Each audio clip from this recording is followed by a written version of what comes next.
Hey, what's going on, internet world? Welcome to PeakD&D's live stream. It's kind of a AMA where you can ask us anything, and we're going to chat a little bit about gameplay and what we've been doing recently on the channel. Yeah, we'll riff on some questions if any of them are there, and y'all got me and Tony tonight. So big shout out to Tony because he's the one that makes all the tech stuff happen. I just get to show up and look as pretty as I can and be entertaining. I know Ben and Nick both wish they could be here, but husbandly and fatherly duties keep them busy. So indeed. Yeah. And you do a very good job looking good every stream. Oh, you're sweet. Charmer, I tell you what. Yeah, so Indeed. We're hanging out, talking things, and having fun, and probably having a couple laughs, because that's what we like to do on the PeakD&D live stream. What's up, Keith? Keith Schaefer's in on the stream. What's happening, Keith? Yeah, man. So, what you want to start with? What most recent episodes? Yeah, for sure. We can definitely get into that. It's 47 and 48, I do believe. Yeah. Okay. Well. I mean, you're the editor, buddy. You want to take us through just the journalistic approach of like who, what, when, where? Yeah, I could do a little bit of that. 47 was one of my favorite episodes because Gord got drunk. I didn't really even mean that for that to happen, but we just got done with routing the Autumn Blossom, and I think Illensworth was like, I'm going to grab some of these bottles and we're going to go decompress. And Gord's like, I'll take one of those. And then it just snowballed from there in such a good way. Isn't that how it usually goes, though, with like those fun drunken nights? Like, rarely are they planned. Usually the best ones are like, oh, we just got finished killing the Nazi cult. Let's get drunk, Let's go celebrate. Yeah. Let's go celebrate and wrestle some scorpions, if I'm not mistaken. It was great. So we did that, and then the next morning was hangover for Gord, but we ended up going to the temple to interrogate the one prisoner we had with I'm gonna forget names, but with the cop that we hung out with, the thief taker. I forgot name. Immoral. Mm-hmm. Yes, that's correct. And you had the brilliant idea of like doing the bad cop, good cop, where you were the bad cop, and Gord took you out of the interrogation at the right time, and you did. I think your deception or intimidation check was like through the roof, so it actually worked, which was awesome. Well, and then Ben the first time came in like the guidance counselor and tried to let's get down with the youth and try to get some answers out of him. Didn't he? Correct me if I'm wrong. Didn't he like turn his chair around backwards? Yes. That's what okay, cool. That's what I thought. God, love. No, I put that part in the intro, I think, to 48. Okay. Because he's leaning over like the table, I remember, like making sure that it looked like on screen, like on our mini table, that the chair was backwards facing the guy. So we did a little good bad cop, got a lot of, I think, a pretty good amount of information out of the guy, as far as like, lore and story is concerned. We learned that Elminster was the one that is the human that made all of this happen. Shocking. I mean, I still haven't really gotten to the crux of Nick and his issues with Elminster. I've asked a lot of times, but now I've just assumed that if there's a human bad guy, it's probably Elminster. At the top, the head of the snake is Elminster. Yeah, and then we dealt handsome Sal and blackmail that we found in the Eldrith Fatura, the chick that we beat in the Autumn Blossom, and we got some care package to go after Mr. Nor, and then we set off Mr. Nor, and we found a huge rift that a probably dragon did in the middle of the forest, and some undead hands sprouted up and attacked us. You got your moisture sucked from you from one of the chicks, and your exhaustion level desiccated, and you got some exhaustion level mechanics going on. Perfect timing. We crossed a magical threshold and fell into the temple and beat a hag. To fight the hag to rescue the oracle. Precisely. And that's where we ended. 48. We rescued the oracle, and this big black obsidian face came out of the stone, and we get to ask it knowledge questions. It's cool, man. So I definitely have some thoughts about that. So what like people won't know is that Nick gave us an option. When we set out on this quest to go to Mythdrenner, Nick was like, yo, there are 3 people that you can take with you if you want. You don't have to. So obviously, Grognar, or is it Grognak? Dude, Grognak. Yeah, we saw him at the end of one of the episodes. Dude, I get so confused because of the Tenaris and those 2 Oh, names. yeah. Like they just Gaknak. Yeah, right, exactly. Grognar and Gaknak. So I always want to call him Grognak. But Nice. yeah, so Moon Puncher came, and then we could also have taken Immerol or Handsome Sal. And as a group outside of the game, that's kind of who we decided on Grognak. Yep. And then I was pretty pleased with the way we sort of tied up those 2 together, Handsome Sal and Immerol. But of those, like I would have taken Handsome Sal. I'm curious how that would have shaken out, like since he had been to Mythdrenner before. For sure. Because he gave us the care package that was able to kind of get us through, cut a path to the place. So I'd be curious how he would have worked in that whole scenario. Yeah, like once we go. But Immerol didn't give me, I mean, again, Illinsworth does not really get down with the law. So the idea of a thief taker, not my favorite. Although he proved himself in that fight. And I was very, thieves, I want to say at like 6th level, they get to choose like new skills to get higher proficiency bonuses. And I'm fairly certain I put like Intimidate was one of the ones that I chose this last time. Just because I love the idea of your experience with intimidating in the interrogation room. Well, and I think it was actually before that, but it went so bad the last time at the City Watch in like episode 2.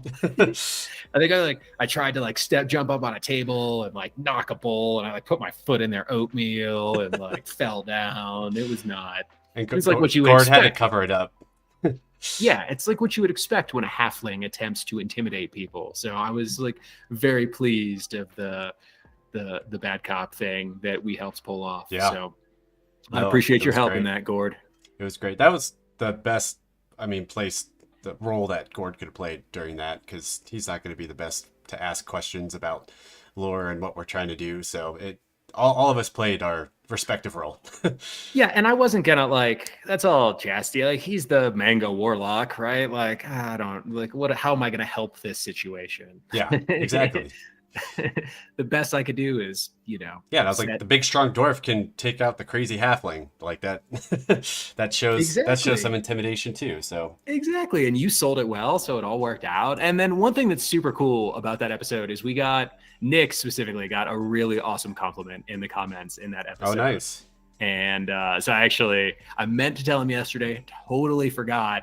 And texted him this morning and was like, "Hey, dude, you need to check that out because it's pretty legit." What comment was that? I don't think I've seen that one. I don't think I've seen it. Negative space. He just talked honestly, man. And the response, I talked a lot about the Tyranny campaign and how we knew Nick was such a good storyteller because there were many sessions where you and I rolled no dice, said no words, and we're just listening to him and mostly Ben role play these scenarios, but we were still engaged. And so the compliment was about just the depth of the NPCs that Nick creates in his games.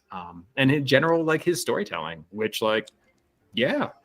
Yeah. And it's honestly, I think to Nick's credit, I think also that it's not always planned, that's what you can see about Nick's depth as a DM, in my opinion, is that sometimes it's not always planned, but the depth of that NPC is still there.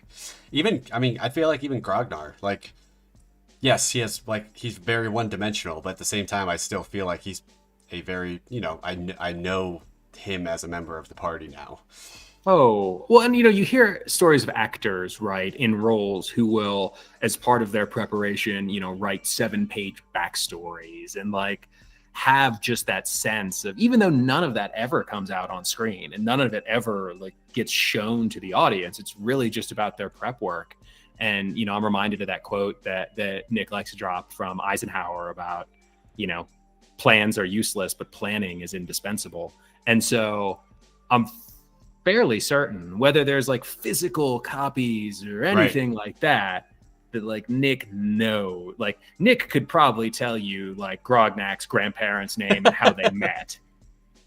Not entirely sure, but I wouldn't be I surprised. wouldn't be surprised either. No, you're absolutely right. So, but yeah, that's just an awesome testament to Yeah. how he's able to create characters, even though like Ragnar is kind of one dimensional as a mechanically, he just wants to punch the moon, but there's so much story behind that probably that that drives that character, which makes it seem like it has depth.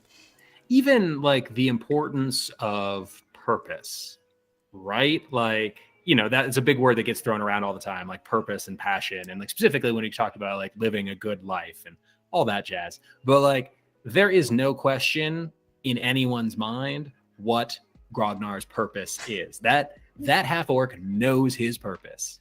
It's to punch the moon. And when he's got like that bright a North Star in the constellation of his life, I think it helps one navigate. Absolutely. I think to that point, bringing it to players and metagaming, like that's a good way to start your first character, right? Have a bright North Star to follow. Yeah. Right? Absolutely. I mean, I think that's, it helps. Like, again, like talk to your DM, right? Like, it's a good thing to go through the etiquette, but well, not only that, but like to make sure that the purpose you choose, because ultimately it's your choice, you're playing this character, but like to make sure that it yes ands that story, right? Because if you choose a purpose and you stick to that purpose with your character that is completely not a part of the story, then like you're either going to be attempting to derail everything in a sense, or you're going to be like felt left behind. And so, like pick a purpose for your character. Absolutely. And I think knowing that purpose and also allowing it to change are good things. But I think that's something you do after session 0 and sort of the lay of the land. For sure. Yeah. What you're going to be playing and what your party members look like. Yeah, and like where you're gonna be, man. And like if your purpose is like I live to mine because you're a dwarf and you're like, I don't know, on the ocean, like yeah, that would be tough. I mean, it could work, but that would be tough. And then the exhaustion level in the desert, perfect timing. Oh, definitely. That she was tough. I think me and Jastian ousted her. She tried on both of us and we made our save, but then she jumped into your arms and Jastian, I forgot about that. He did his Fey presence and literally I think everybody was scared. Including us. He's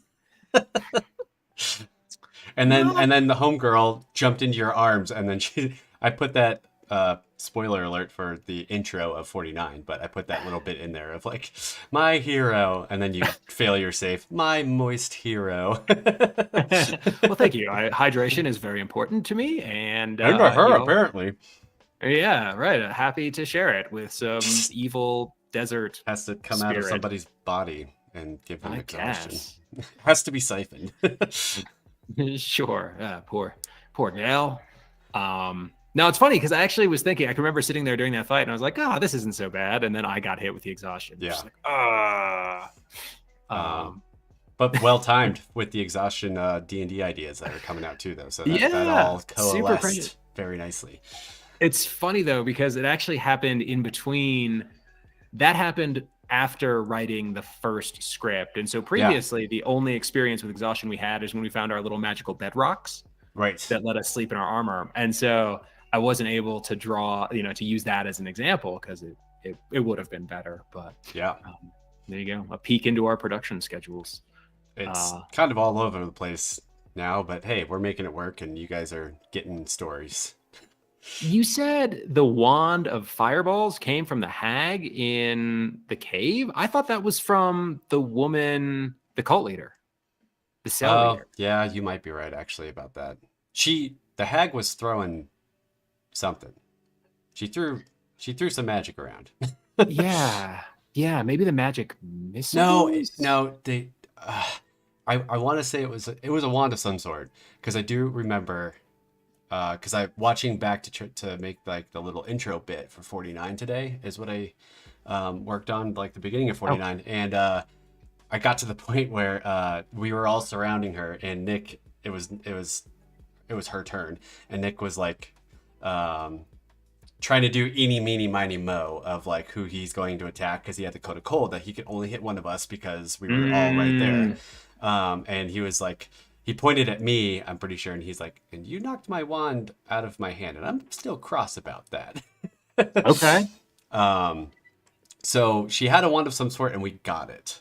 Okay. I thought it was Fireball. I'm pretty sure it was, but so maybe we have two. That's fair. No, maybe, I mean, maybe we got the wand of magic missiles from the other gal. I mean, honestly, I don't track wands because I don't use the wands. Like, it's just like, oh, we found something nifty and magical. Here Maybe you go, the Autumn man. Blossom. Maybe she could just cast Fireball. Is how I'm. I think that's what was going on. And Hag had the because I like knocked with my carrot hammer. I like knocked it out of her hand to disarm it because it hit us once. I'm like, yeah, we need to get that thing out of her hands or else we're all gonna die. Yeah, smart move. Hey, man, always grab the wand. Always grab the wand, which is nice when you have two attacks, because then you just get rid of one attack to disarm and you can still attack again, which is nice as far as 5th edition mechanics are concerned. Or even it's like one thing, I mean, yeah, it's one thing I really appreciate about 5th edition. And like, I know lots of folks will talk about builds and like what's overpowered and underpowered and like, you know, the optimal thief and all that. But like, dude, I've had a bunch of fun with the Arcane Trickster and like getting to use Mage Hand and do, you know, like sleight of hand stuff with Mage Hand. Like, I think you can have fun with any class and any build. Like, it's all about knowing what you can do and finding like creative, constructive times to do that. Oh, absolutely. I mean, creativity, I think, for the players is just as important for the DM, right? Like, the players have to start getting creative with combat and with other things to get themselves out of sticky situations. And so, I mean, I think your minor images have come in handy, and a lot, like Autumn Blossom Part 1. You actually alerted like literally the whole town that this was going on, so that helped. But if you didn't use that in that way, then they wouldn't have known, and we would have been in a very different spot going back into that place. So and disarming, I mean, especially with a wand, I think that goes a long way. And then you can pick it up depending on how big the fight is. Oh, it is attunement, so you can't use it right off the bat in edition, but hey, man, using an action to keep something awesome away from the person you're fighting is an 100%. Okay use of an action. I was going to say if it's a long fight, then you can use it against them. But in 5th edition, you can't. You have to attune. Yeah. Yeah. Even though, I mean, good enough, man. Like, yes, if you can steal the wand of fireballs and then use it to cast fireballs at your foes, like that's a double win. But just not being hit with fireballs, like, that's a win. That's okay in my book. Yeah, and Grognar like tried to catch it because I knocked it up, and I was like, "Hey, catch it!" And he tried to catch it, and he missed. I recall that. I remember that part too. Yeah. So yeah, and that's where we are. Now we're sitting in the face of an oracle. Trying to get some knowledge. Which is cool, man, because there's a bunch of fun stuff that's about to happen. It's funny, man, when you were talking about like minor illusions, like I went to, you know, our most recent session that we filmed, and I was like, so I wasn't even thinking about the Autumn Blossom. But yeah, no, I mean, that's, again, like finding a creative use for cantrips. Like, it's not always about dealing damage. No. Right? I mean, sometimes that's all you definitely need, and you can get too creative. Like, don't overthink it, man. Don't fumble at the goal line. Don't get cute with the barrel of death fog. Just explode it. That is very true. Shout out to possibly Dave Dunlap / Greg Johnson. And Divinity 2. and Divinity 2.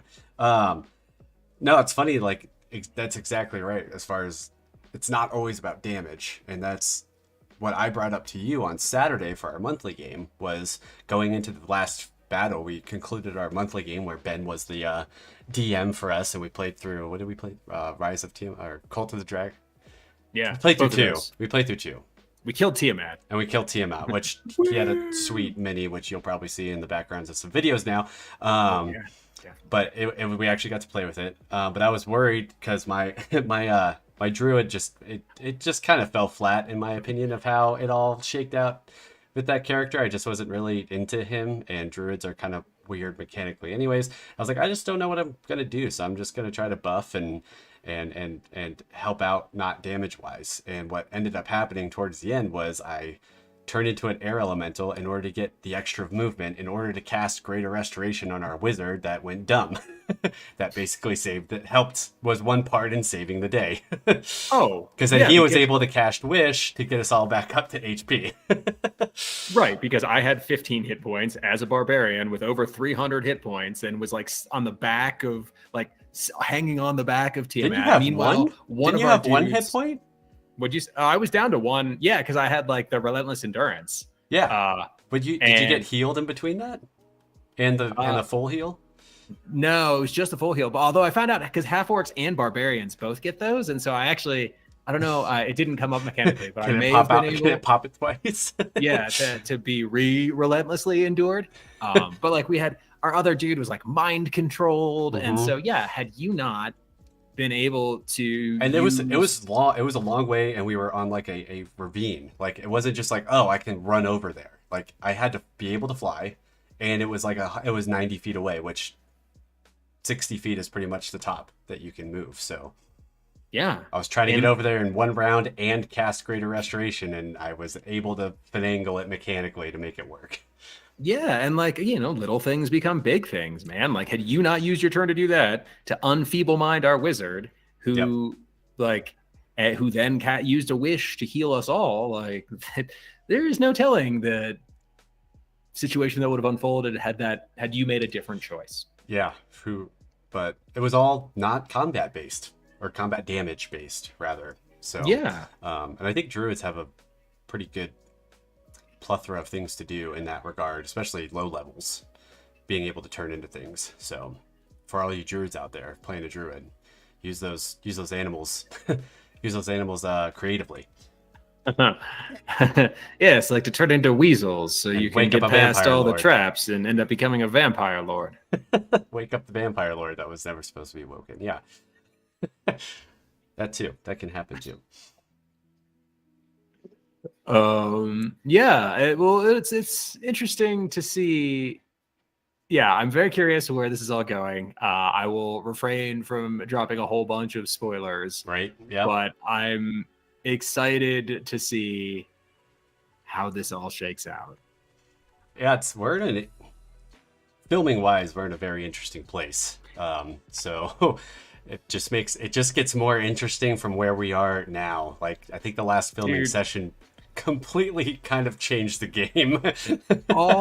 all I will say is don't ever think that the DM is on your side, even if they're good and they're sometimes on your side. Like just because they're like, oh, do you want to do this? You haven't done this in a while. It doesn't necessarily mean that it's something you should do. That's all I'll say. Absolutely. But yeah, man. Well, what else we got? We can go in a whole bunch of different directions, man. We can chat exhaustion. We can talk about things that are upcoming. Easy peasy, hey, man. Ben's here. Hey, Ben. Oh. He's checking in on the chat for us, so if you guys want to say hi to Ben, you guys can say hi to Ben in the chat. Nice. And we say hi to Ben too. I guess we should stop talking a whole bunch of we did never mind. That's a bit of a spoiler that I want to keep close to the vest. I respect that. But I had a thing, but now I don't have a thing, so okay. That's all right, man. Sometimes next things episode it would be fine to talk about, but I want to wait for it to drop. Oh yeah, that's fair. Well, perhaps if we remember on the next live stream, I guess we'll see. I think we will because it was pretty heavily implied. Oh, okay. Cool.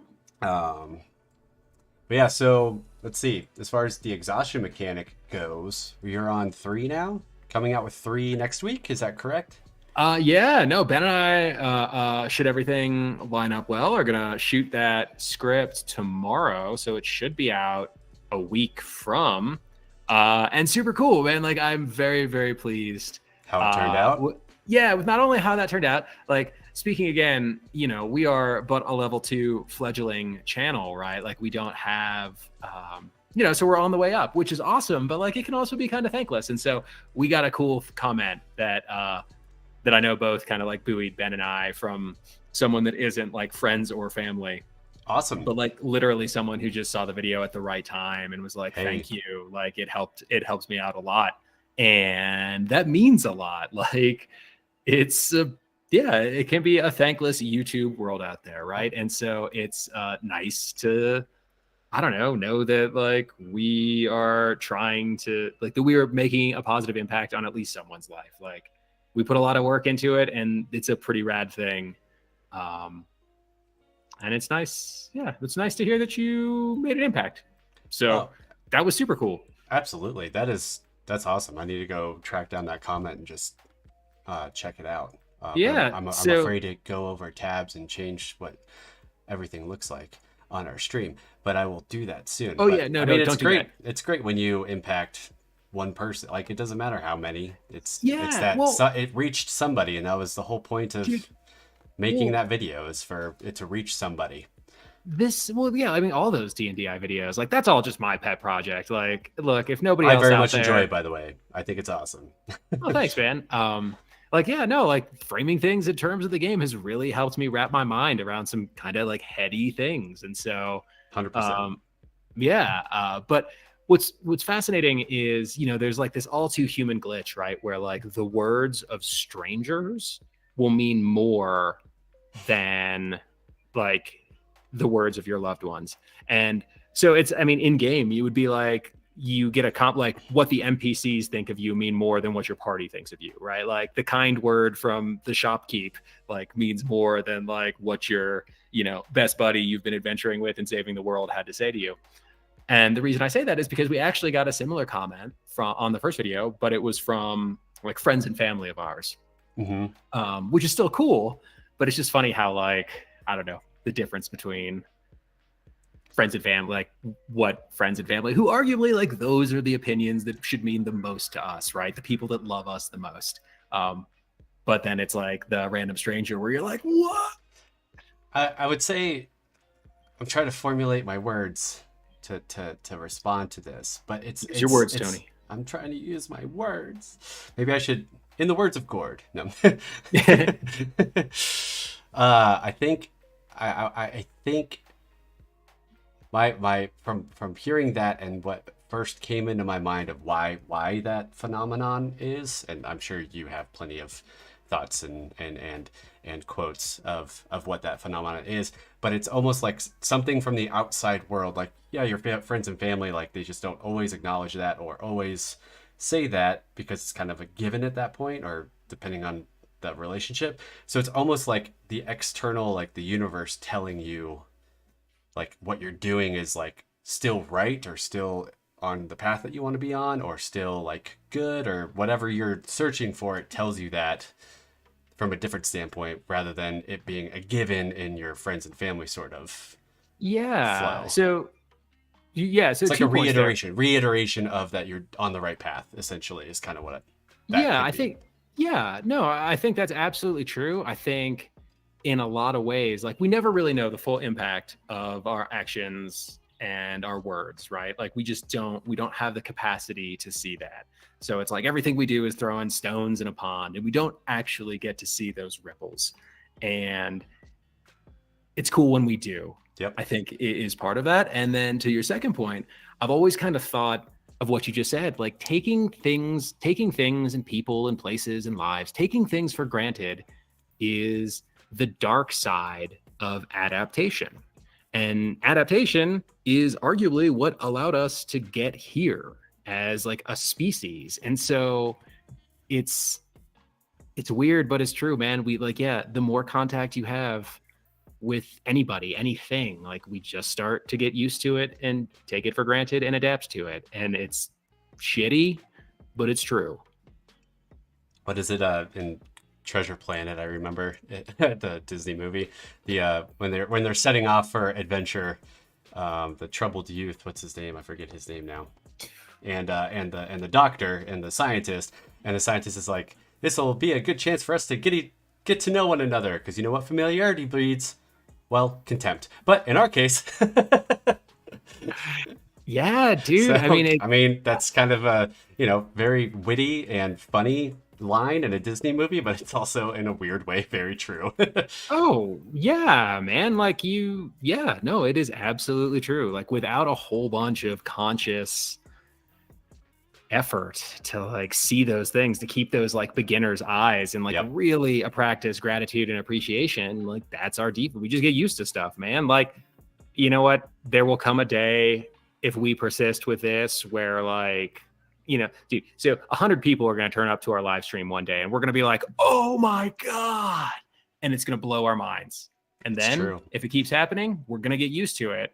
And it'll be like, no, whatever. Who cares? Like, Yep. oh, it's not 300 this week, Yep. and it's like, it's so. I always like to tell myself, growing up as a kid, and like everybody had their dreams of being famous, quote unquote, and in whatever aspect that may mean. But I've always tried to tell myself of like, you know, always in that space, just be humble and be, thankful that people showed up, and it doesn't matter how much, and always just bring it either way. Oh, well, to that point, I guess was like my experience in the band I played in up at Summit. It's like there were so many times that I played a Mother Loaded Tavern where it was like, like spilling people out of windows. It was so packed and it was ridiculous. And then I've had those times where you were there at a couple of them probably, over at Snake River Saloon, right? Actually, funny enough, right across the street from Max's house in Keystone, where we played to like 6 people. Yeah, Like for man. real, like 6 people. Like it's like everyone knows us over there, and we have a fan base at Keystone. Everyone knows us in Summit County, and we were a well-known band, but there were some nights that you just don't play to a lot of people. And what did we do? We'd experiment a little bit, or we'd ask people to play, and we'd still bring it every night. Same energy every night, and that space is kind of what at least showed me a little taste of like that, and what taught me of like it doesn't matter if it's a stadium full of people or 6 people at Snake River, like still bring the energy and play the same show every night. Yeah. Well, and kind of like tying it back into what we were talking about, right? And on those nights at the Mother Loaded, when it is packed and there's people pulling out the street and there's a ton of energy in that room, appreciate that, man. Mm-hmm. Like, and so I think that ties into like the nice compliments and comments that we've gotten. It's like, appreciate that. Like, it's nice to know that, I don't know, Absolutely. that you're making a difference or something. And I absolutely think we will, and just to continue to acknowledge those comments and like legit appreciate them, because I know some people, get to the point of so big that they just stop replying because they can't anymore or whatever. But I hope we have a way and a system at some point, if it ever gets to that point, to continue to say those things like, relatively soon after they are commented, so then they also feel appreciated and seen in their own way. Yeah. Well, and it's amazing on too, the other side of that coin. Like what kindness, man, putting out kindness, whether it's your actions or your words or what have you, like what that can mean to somebody, man. Like I don't remember where I saw this quote, but it was, talking about how like a guy can live on a compliment for years, right? Like one single compliment. And it's true, man. Like the kind things that are said and that we're on the receiving end, like they mean a lot. And so, be kind. I dated a girl for a while, and like one of her things was like, don't be stingy with compliments. And it makes sense. Like, why are we stingy with compliments, right? Like, why not just? I don't know. But yeah, man. So, to all those points, thank you, commenters. We hope we've impacted you, and thank you for coming along with us on our journey of this crazy YouTube. Yeah. I mean, and to your point, like, make sure you have fun doing what you're doing, because you can't just do it for the external validation, right? Like, you can't. Yeah, like that. There's no way. You will burn out, right? Like one of those triggers of burnout was that imbalance in rewards and effort. And so like having that internal locus of motivation and satisfaction of a job well done and is hugely important, because Yeah, because if there is an imbalance between the effort you put in and what you're getting out of it, then that is one of the burnout triggers. Yeah. How would keeping in canon, how would you phrase the conversation we're having within D&D? Than the D&D filter. My first thought was like, don't always save the princess for the magical item kind of scenario, you know. Yeah. I'm trying to think about. Yeah, I mean, I think there's a couple different ways you can spin it, right? Like when it comes to character selection and creation and like thinking like feats and leveling up and optimization, like the idea of, don't just go for what is going to make you more efficient, but especially if there's something that sounds like it's fun, because that efficiency will be external, right? Validating. You will hit harder, or have more difficult, things you'll be more potent in the game. But if there's something that sounds like more genuinely fun, then, there's like that internal motivation. I would say, when like quest lines maybe, and like who you're like the NPCs that are around and who you choose to work with and why you choose to work with those people. Like, if the count is offering you 10,000 gold to do a thing and the baker is offering you, free 50, cinnamon rolls. Yeah, dude. Then say yes to diabetes, kids. But yeah, like to not always go after what's shiny, I guess. I mean, if there's quite legitimately, don't always be the goblin. Yeah. Don't go after the shinies. Yeah, and then also, and I think to the point of adaptation and taking things for granted, like once you're at a high enough level, right, you start to kind of fall into just like the pattern of how you win fights. Like, okay, you cast haste and you do this and I do that, and it just all becomes very rote and mechanical. And tying it into what we were talking about with choosing actions that don't always deal damage, right? And like I would say, so talking about never knowing the effects of our actions fully and tying that into Illinsworth in the Autumn Blossom and using those cantrips to just like announce that to the town. Like there was no, like that wasn't really helping us get out of that situation in the immediate, right? Like that wasn't, like I had no idea what was going to become of that, but I literally couldn't think of anything else to do. And so no, it's scream help and hopefully someone hears kind of scenario. And so like, I would say that, in that situation, right, in the town with the quiet hours and when this cult was like all underground and not being spoken of, to very loudly announce, be like, hey, the Nazis are coming, turned out to help, like in the end, in ways that we couldn't see at the time. Yeah, absolutely. In the chat, one, I think my mic went out for a second, but I fixed that, so that's good. And two, Matthew Perkins says his favorite non-damaging spell is Grease. He will never not cast Grease. Dude, shout out Matthew Perkins. Thank you for showing up. And Grease is also, I've been playing Baldur's Gate here we go. Yep.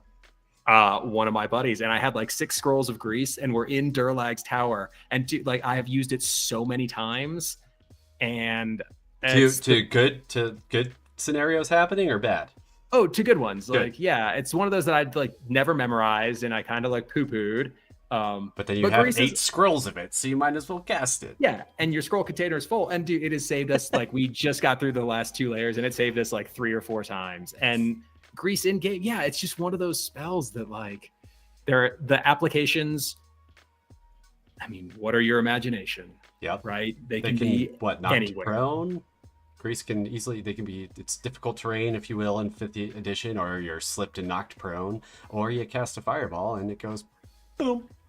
Or Grease objects that are kind of help to be with carried. Maybe, disarming kind of scenarios or something like that. Or something that is like to be picked up. I mean, it's Yeah. spells like that are like my favorite specifically for sorcerers.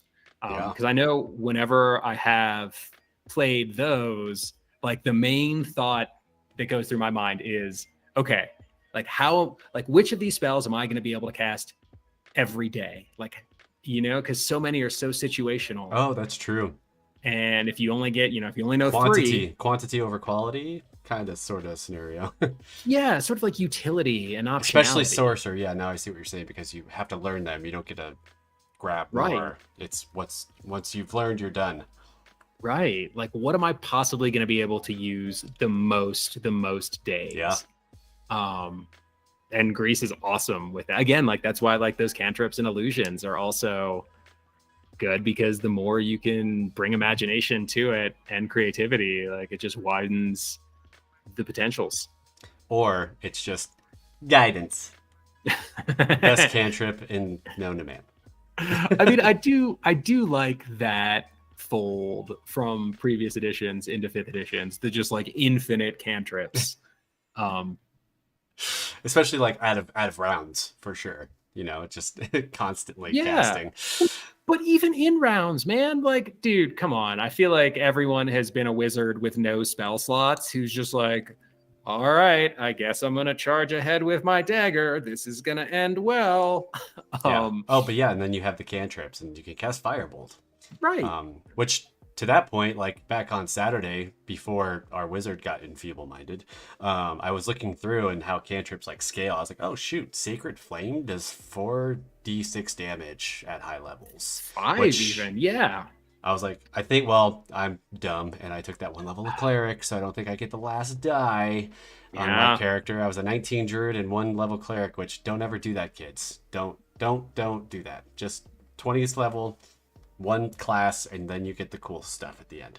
That might actually stack. Like cantrips might be best based on caster level. I'm not sure though. I haven't played any multi-class casters. But D&D Beyond showed me 46. Okay.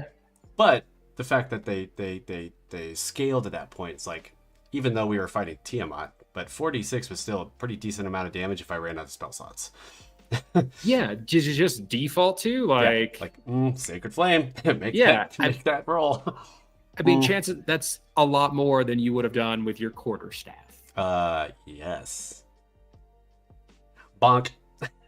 Yeah, exactly. Which awesome, like also cool, also fun and timely. Yes. But nice to have some options as well. Nice to have some options. Of course, cantrips are save or suck, which is kind of a bummer, but it doesn't have half damage, but yeah, that just gets into like, especially with the way spell slots are in 5th edition, and they're like the high levels being so scarce, right? It comes down to like, do you use your spell slots to try to hurt bad guys, or do you use them to try to help your friends? Yeah. And I was saving all mine until a moment showed up that necessitated what I did. Yeah, because I mean, I know. Yeah, it's awesome when your spells can do like incredible things until they save, and then nothing happens, and then depending on the size of your group or what's happening, like, cool, I'm gonna wait another 12 minutes, so I can't do anything then also. Great use of my action. And time. Also, also that. But yeah.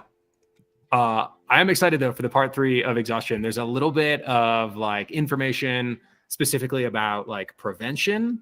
Okay. Because again, like, if you are constantly being exhausted and burned out and overwhelmed by the same situations, and not actually, and all you're doing is mitigating the symptoms without affecting causes, then like you're going to keep perpetuating those cycles. And so there's a very little bit in the beginning about that. And then so cast Bless, if you will, to give you that extra D4 in your Constitution save.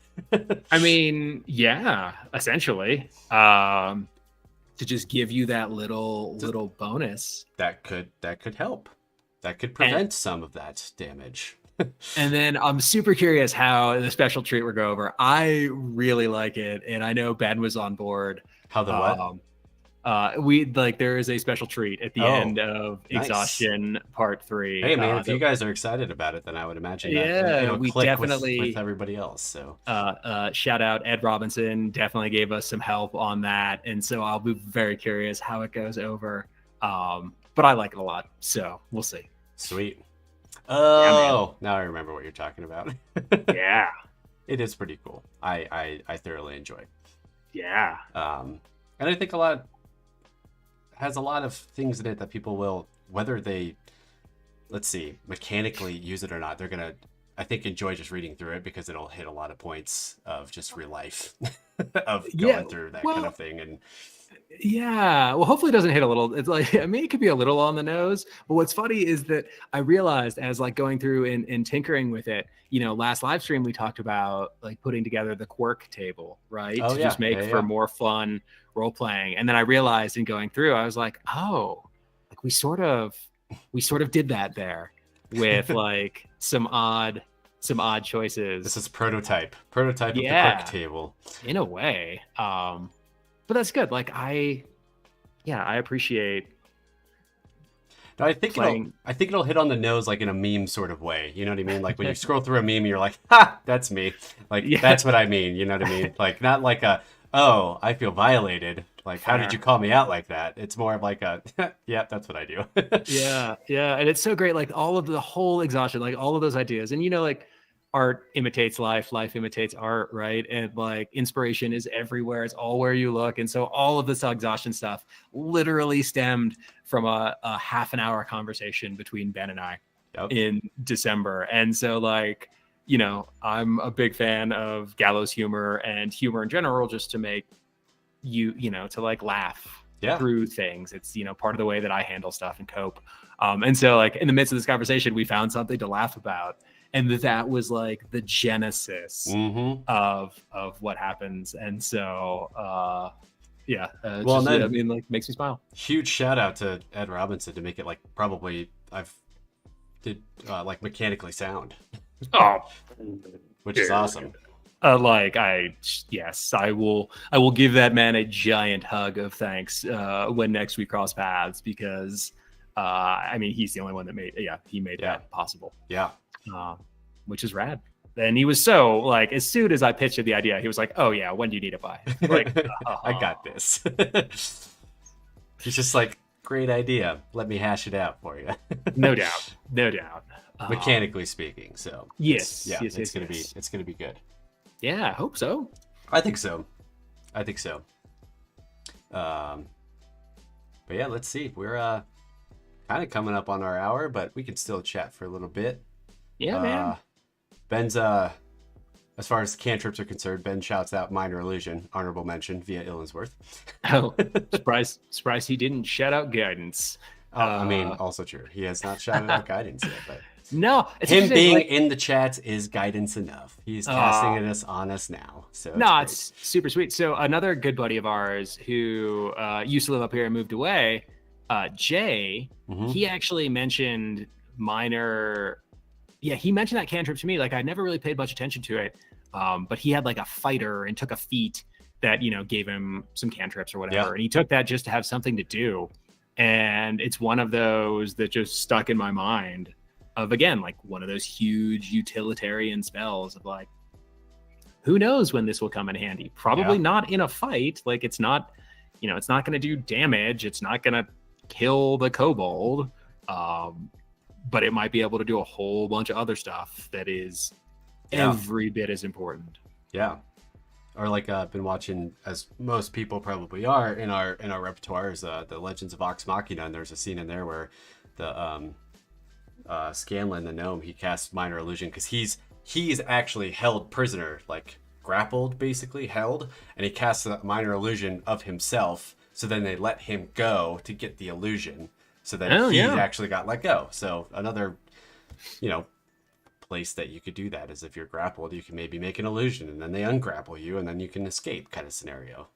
Especially Yeah. if you're like a halfling like Scanlan against a huge half orc that's grappling you that you're never going to get out of an athletics check to save your life. Yeah. That's instead of just like, I can't do it with athletics, then yeah, Minor Illusion or a different cantrip of that nature. Yeah, and like just there was a quote. In fact, I think we talked about this recently, but there was a quote that I heard that competition is for losers. Oh, yeah. And like it makes sense, right? So like, yeah, you're never gonna out muscle the half orc, When you're but a you halfling. might be able to outsmart them if Mm-hmm. you're a gnome wizard. And so, is there a way that you can do that and still like achieve the outcome you desire? Mm-hmm. Yeah, I think I've heard the similar line to that I've always heard. I can't remember where it's from. I know I think my youth group leader like had a couple talks about it, so that's where it's from. But he, I think, got it from somewhere. Was kind of adjacent, but it's no one wins the comparison game. Yeah, Which is similar to competition is for losers. It's still all about putting something up against another, and it's for losers. yeah, yeah. If you're trying to find who's better or who's whatever, like it's for those people that need to have that distinguishment. Or that's a word. Right. Like, and also just like kind of like differentiating yourself and find, starring in your role, Yep. right? Like finding your own way. Like, don't try to out critical role. Like that's a way losing proposition. Like, yes, like 100%. Find, like sort of like create your own little space in there. So you're not competing with, all of those folks are out there. Like I'm not gonna, like, we're not gonna out DM the DM layer. We're not gonna out dungeon dudes the dungeon dudes. We're not gonna out Matthew Perkins. You know what I'm saying? Like it's crazy, man. Like there's a bunch of people who are awesome at doing what they're doing, and just be awesome doing what you're doing. Just gotta be awesome doing what you're doing. Yeah. Honestly, to be fair, I think on that note, I think that could be the end of our stream, because that is a great high note to end and throw out to all of our viewers at the moment. What do you think? Yeah, I'm great. Perfect, man. I'm hungry. I'll go cook some dinner. Yeah. Same. I'm hungry too, and I'll go cook some dinner. But we will leave you with that, and I think in a couple weeks, Tuesdays have been the thing at 6 every other week for streaming, so we hope to see you back here in 2 weeks for that. And then, as we have alluded to during this stream, check out the exhaustion level number 3, video number 3 to add for the exhaustion level series that Ben and Max are doing. Check that out next week. Yeah, because we're streaming right now. So next week that comes out. Next week for that. And there's going to be a cool real-life magical item that you guys are going to check out and be able to use, or at least laugh at, and you guys can tell us how that turned out. So thank you, everyone, for showing up on the live stream, and we will hope to catch you next time at the Peak.